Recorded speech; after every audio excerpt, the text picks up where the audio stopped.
All right, what's up, guys? We're back for week 3 of picks on Underdog and PrizePicks. We had a mixed week last week. I think we ended up hitting about 2 of 3 on both sides, but we're still looking for that 3-man.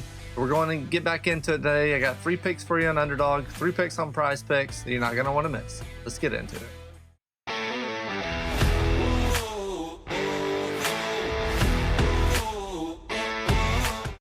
All right, first up, we're over on Underdog. We're going to start with Josh Jacobs. Over 70.5 yards against the Browns. So like this spot here against the Browns for Jacobs. Last week for Josh Jacobs, he was the only Packer with the carry. So I mean, they're just going to keep feeding this guy.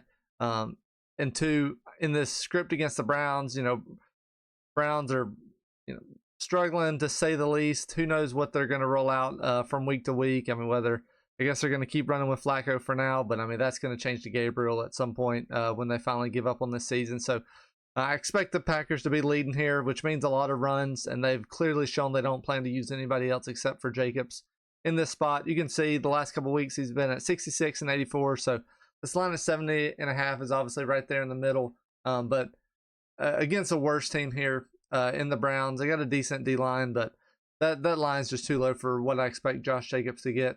We can go over on my site just to double check. You can see what I have Josh Jacobs at. I have his median at about 87 yards. So right now it's at about 66% win rate. So I really like this spot for Jacobs. All right, next up we're going Danny Dimes. Over 5.5 rush attempts against the Titans. So far this year, Daniel Jones has played awesome. Finally got out of New York. And is in Indianapolis on and it shows what a good franchise can do for somebody. He's gone over this line twice. He's had 6 and 7, I believe, in his 2 starts so far. It's good to remember that in the NFL, kneel downs count as rush attempts as well. So in a spot here against the Titans where they should be winning, there's always a chance for a kneel at either half for kind of a cheap rush attempt. But he's shown here, the ability to run and pass so far this year. Last week he ended up with 6, I guess, with some kneel down. So even if the yards aren't there, you can see he got a rushing touchdown back-to-back weeks. So I expect that 5.5 number is a good number that I like today. See what that rates out at. I have it here near the top.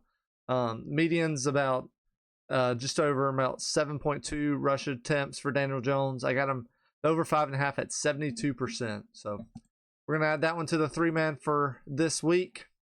And last up for Underdog, we're going Tyrod Taylor under 30.5 pass attempts. So Tyrod Taylor came in for Justin Fields midway through the game last week against the Bills. So he'll get this spot here against the Buccaneers. 30.5 is a large number for anybody. Being a backup quarterback, obviously Tyrod Taylor is a proven veteran in this league, but 30.5 in a spot the Buccaneers play very slow. The New York Jets are one of the most run-heavy offenses in all of football. Usually it's Fields mixed with the running backs. This week, I guess it'll just be Breece Hall and Braylon Allen, just the running backs more taking the load as opposed to the quarterback contributing.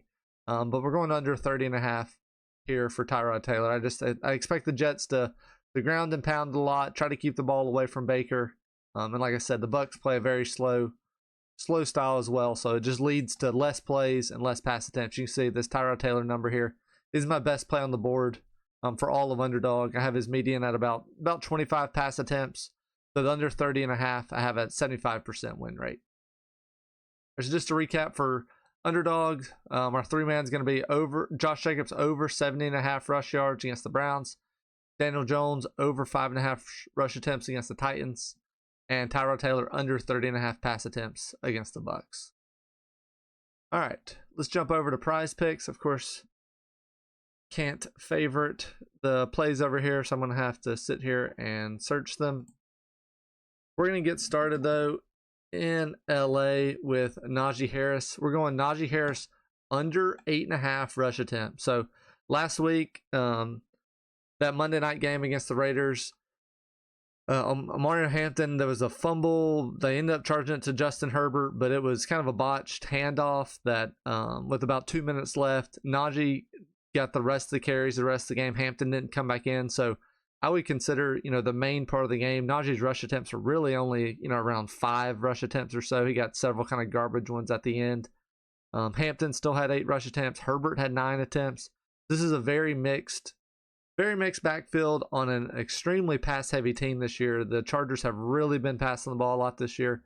I don't expect that to change, and I expect them to lean on Hampton more and more at week to week. Najee's certainly there as a veteran and somebody more of a backup option. I expect Hampton to kind of take a little 60-40 split or so. So Najee Harris getting over 8.5 seems like a long shot. So we're gonna go Najee Harris under 8.5 rush attempts. Next up, let me find this search bar. We're going Jaylen Warren over 13.5 rush attempts. So kind of on the flip side of it, talked about Najee. Jaylen Warren is the lead back here in Pittsburgh. Last week he had outcarried Kenneth Gainwell 14-5. Caleb Johnson had 1 carry. He had the absolute just botched return on the kick that led for a free touchdown last week. So I don't expect Caleb Johnson to get any carries here. So I really like Jaylen Warren. It's one of those things. Pittsburgh's struggling. They're going to have to lean on some of their better players, and Jaylen Warren has certainly appeared that way so far this year. I know Aaron Rodgers even came out and said they need to get Jaylen Warren the ball more, regardless of how that is. So here in the spot against the Patriots, they are slight favorites, so theoretically they should be running a little bit more. So I really like this Jaylen Warren over 13.5 rush attempts, and I think he continues to just build off his good start so far this season. All right, last up, we have everyone's favorite tight end, Kyle Pitts. Kyle Pitts under 42.5 receiving yards. So here against the Panthers, the Falcons have had a very, very poor pass offense so far to start. Pitts has been actually okay. I think he's had like 50 and 30.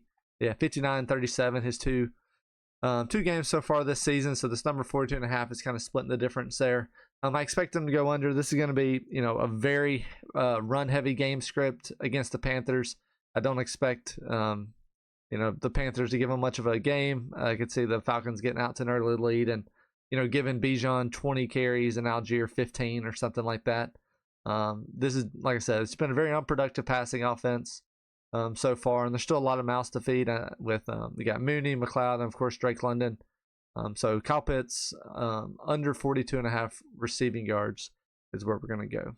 Just to recap the 3-man over on PrizePicks, we got Najee Harris under 8.5 rush attempts there. Just expecting Hampton to get more of the works. 8.5 is a kind of a high mark. Jaylen Warren, we're going over 13.5 rush attempts. Expect him to be the lead back there and continue to carry the load. And then Kyle Pitts under 42.5 receiving yards against the Panthers. All right, guys, that'll do it for this week. Hope you guys are enjoying the content so far. Feel free to reach out to me. You can get in the Discord.